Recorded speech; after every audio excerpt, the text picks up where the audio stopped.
Time now to get over the kitchen for the first time and check in with ABC7 Culinary Director Judi Gallagher and see what she's cooking for us today. Hi, Judi. Hi there, Scott. I'm going to make a cream of asparagus soup, and I'm going to top it with a little crab meat and some fried shiitake mushrooms. So it really becomes the main event. All you need with that is some crusty bread, and you've got a true meal. Asparagus means spring to me, so I think it's just a really good combination. If you want to leave it vegetarian, you can use vegetable stock instead of chicken stock, which I'll be using today, and obviously omit the crab meat. But either way, I think you're going to find it a delicious soup and a delicious way to prepare your dinner tonight. I'll be back in just a few minutes to get started. Well, let's get back over to the kitchen now with Chef Judi, who's fixing something delicious for us today, a spring dish for us today. That's right, Scott. I'm making cream of asparagus soup, and I'm making it hearty enough with the crab meat on top that this can be your full meal with a loaf of crusty bread. So I've sauteed a half of sweet onion. You use the Vidalia. If you've noticed, some of the regular white Spanish onions as well as the red are coming in very strong right now, and you don't want it to overpower your soup. So we're going to basically chop up the asparagus and saute it. I have a little Irish butter. Truffle butter is wonderful in this soup. I just love it. So I'm going to give it a stir, and we're going to let this simmer for about 4 minutes. I don't want it browning. I just want to get it just slightly tender. Once you get all the flavor with the salt and pepper and you start to tenderize, then you're going to go ahead and add your chicken stock. So we'll go ahead and do that. And like I said, by all means, if you wanted to keep it vegetarian, you can just use vegetable stock. That's fine.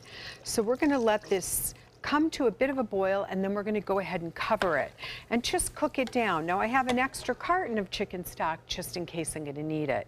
Now let's come over to the shiitake mushrooms. I've wiped them off. I took off the stems. Shiitake mushroom stems don't break down. They're very woody, and you could chew them for 2 hours and they're still not going to be ready. So you just take those stems off. In here I have about a cup of just canola oil, and what I'm going to do is I'm going to fry these, and I want to show you because I already have some done, and this just adds a really nice texture and crunch to the dish as well. And I'm one, as you know, I'm one for layers and layers and layers of flavors. So we'll finish those, get them dried off on the paper towel, season them with salt and pepper, truffle salt, and then we're ready to whip up the soup. So what's going to happen next, once the asparagus is cooked in the broth, we're going to add it to our Vitamix, which is so much more than a smoothie machine for sure. It's great for making soup.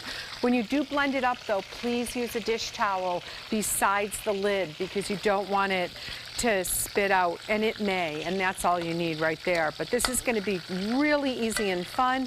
And by the way, you could even substitute broccoli instead of asparagus. Stay with me. We're going to finish up this wonderful soup in just a few minutes. Purist. So back to my asparagus soup. I don't want it to change color or change too many flavors. I've blended the asparagus that we sauteed some onions and some good Irish butter or truffle salt, then cooked the asparagus, cut into about 1.5 inch pieces until it was completely cooked through. Then I put it in the Vitamix. It's nice and smooth now, as you can see. You're definitely going to add some more salt and pepper, and you can definitely add truffle salt if you want. Now, just to thicken it slightly, I've made a roux.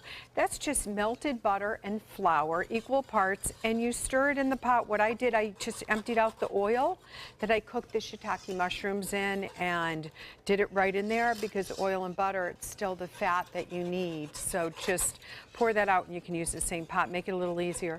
You can use a little half and half or a little whole milk in this. This is going to give a bit some more of that depth of flavor, and we'll just add in a little more of the roux, and we're going to put the heat up a little bit because what we want to do is thicken the soup. If this soup gets too thick, or on day number 2, just add some hot chicken stock to it, and that will bring it right to the perfect consistency. Now when we get ready to serve, I have lots of really good treats. So I have crab meat, I have the fried shiitake mushrooms that are so delicious. If you wanted to use this more as an appetizer, think about serving this soup in little shot glasses. I often do a starter course of soup in a shot glass, so it becomes more of like an amuse-bouche, which is really fun. Let's take some of these shiitake mushrooms and we'll just lay them on top here, again giving it some nice texture, and some crab meat, and then you can either use sour cream or creme fraiche. And I happen to love creme fraiche because of the richness of it, because you get that cream as well. And look at that, you just have a really beautiful springtime soup to serve, and I think you will really enjoy it. So I'm going to take a taste, and I'll get ready for Scalzi to come over and have a taste in just a minute. Well, I can tell you honestly, this is delicious soup. Good. Really, really, really good. Thank you. And that little top of creme fraiche. Now, if you don't want to use creme fraiche, you can use sour cream. But like I said to you, the more butter fat content, the better it is. And just a little But the shiitake dollop. mushrooms, too, are so good in there. Right. Well, I always feel with cream soup that you need some texture, right? A little crouton or something. But so you have the crab meat and the fried shiitake mushrooms, and then you have that crusty bread, a take and bake loaf. You can just kind of rub it around. And you can balance the bitterness by using both white asparagus and green asparagus. Highly recommended. Recipe on our website, mysuncoast.com. Click on the dining link page. It'll take you right there with Chef Judy's instructions. Thanks, Jude. Thank you. Scott?